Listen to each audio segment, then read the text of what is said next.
UPSC mains answer writing. आज second answer है history का। आज का प्रश्न है, उग्रवादी राष्ट्रवाद के विकास के कारणों की व्याख्या करते हुए भारतीय स्वतंत्रता संग्राम में इसके योगदान पर प्रकाश डालिए। अगर ये प्रश्न है, इसको डिकोड कैसे करें? सबसे पहले उग्रवादी राष्ट्रवाद होता क्या है, इसके विकास, इसके डेवलपमेंट के जो कारण थे वो बताना है, और जो हमारा राष्ट्रीय आंदोलन था स्वतंत्रता का, इस उग्रवादी राष्ट्रवाद ने कैसे इसमें योगदान किया। तो आंसर फ्रेमिंग देख लेते हैं।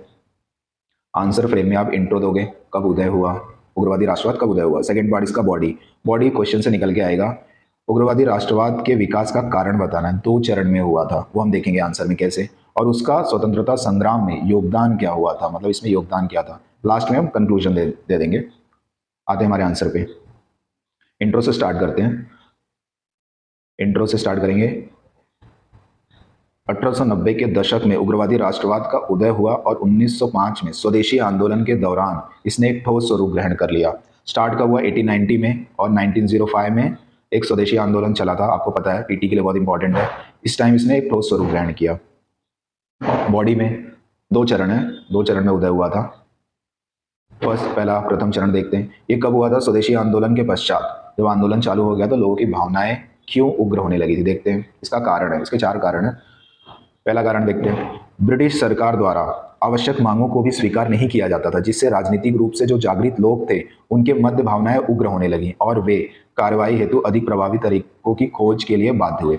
मतलब जो भी राजनीतिक रूप से जागृत थे वो कुछ मांग रखते थे ब्रिटिश सरकार के सामने और वो पूरी नहीं की जाती थी, जिससे वो एक आंदोलन के रूप में कन्वर्ट हो गए। सेकेंड पॉइंट, अंतर्राष्ट्रीय घटनाओं का प्रभाव। इसमें क्या था, आपको ही पता है कि यूरोप अजय है, ऐसा बोलचाल में बोला जाता था उस समय। तो अंतर्राष्ट्रीय घटनाओं का प्रभाव क्या हुआ था? इटली पराजित हो गया था और जापान में औद्योगिकरण हो गया था। इससे क्या हुआ, इन्होंने यूरोपीय अजयता के मिथक को तोड़ दिया। भारतीयों के अंदर कॉन्फिडेंस है, डरे हुए थे बेचारे। थर्ड पॉइंट, उदारवादियों की उपलब्धियों से असंतोष। उदारवादी आपको पता है, वो लोग हर चीज प्यार से मांगा करते थे और अंग्रेज देते नहीं थे, उससे भी उत्पन्न असंतोष इसका प्रमुख कारण था। फोर्थ पॉइंट, कर्जन की प्रतिक्रियावादी नीतियां। ये फाइंड करना, पता करना, पीटी के लिए बहुत इंपॉर्टेंट है। 3-4 है, स्पेक्ट्रम में मिल जाएगा आपको। प्रथम चरण हमने देख लिया यहाँ पे, स्वदेशी आंदोलन के पश्चात। और दूसरा चरण कब हुआ वो देखते हैं। इसका आरंभ हुआ हिंदुस्तान रिपब्लिक एसोसिएशन, अनुशीलन समिति, युगांतर समिति, चटगांव विद्रोह समूह की स्थापना के साथ हुई। एचआरए, युगांतर, अनुशीलन और चटगांव विद्रोह समूह की जब स्थापना हुई तब ये दूसरा चरण चालू हुआ उग्रवादी राष्ट्रवाद का। इसका प्रमुख कारण क्या था, बहुत इंपॉर्टेंट है। जब गांधी जी ने असहयोग आंदोलन को अचानक वापस ले लिया तो अनेक लोगों में निराशा उत्पन्न हुई, क्योंकि सब जुड़े हुए थे असहयोग आंदोलन से। चौरी चौरा कांड के बाद गांधी जी ने जब वापस ले लिया तो लोग निराश हो गए। फिर अतः युवा राष्ट्रवादियों ने इस अवधारणा को अपनाया कि केवल हिंसक तरीकों से ही स्वतंत्रता प्राप्त की जा सकती है, और वो पूरा फिर इन सब की स्थापना होने लगी। और इसका स्वतंत्रता क्वेश्चन इसने पूछा ना, स्वतंत्रता आंदोलन में इसका योगदान क्या है यहाँ पे, तो देखते हैं योगदान।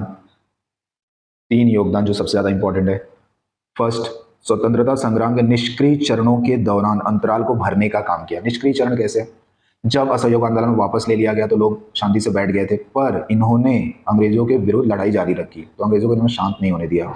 और जब गांधी जी अरेस्ट हो जाते या नरमपंथी और चरमपंथी में कुछ प्रॉब्लम हो जाता तो ये तीसरे जो आता उग्रवादी थे, ये अंग्रेजों से लड़ाई किया करते थे। तो जो भी निष्क्रिय चरण थे स्वतंत्रता संग्राम के, उसके अंतराल को इन्होंने भरने का काम किया, चैन से नहीं जीने दिया अंग्रेजों को। सेकेंड पॉइंट, ब्रिटिश शासन से घृणा, स्वराज्य मुख्य लक्ष्य, आत्मत्याग की भावना में विश्वास जैसे नवीन विचारों को आगे बढ़ाया। ये भारतीयों में बहुत कम थे, उनको लगता था ब्रिटिश शासन उनके हित में है, पूरी तरीके से स्वतंत्रता मिल ही नहीं सकती, स्वराज्य मुख्य लक्ष्य अपना, आत्मत्याग मतलब मर के हम आज़ादी लेंगे, ऐसी भावना नहीं थी, फिर आने लगी।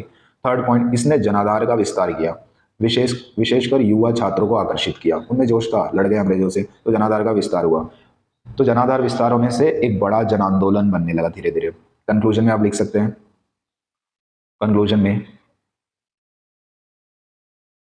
उग्रवादियों के कारण अंग्रेजों के मन में एक भय का वातावरण उत्पन्न हुआ, जिससे उनकी कठोर नीतियों में परिवर्तन आने लगे। फिर वो जो भी पॉलिसी वगैरह बनाते थे उसमें थोड़े चेंज रखते थे कि इससे किसी न किसी अंग्रेज की हत्या ना हो जाए। देख लेते पूरा आंसर एक बार वापस। उग्रवादी राष्ट्रवाद और इसके विकास के कारण और इसका योगदान बताना है। तो आंसर फ्रेमिंग एक बार देख लीजिए, इंट्रो में क्या क्या दिया है वो आप देख लीजिए। फिर बॉडी में प्रथम चरण और उसके कारण क्या है, उसका दूसरा चरण आरंभ, फिर आपको लास्ट में इसके योगदान, स्वतंत्रता आंदोलन में योगदान इंपॉर्टेंट है, लर्न कर लेना, और फिर कंक्लूजन।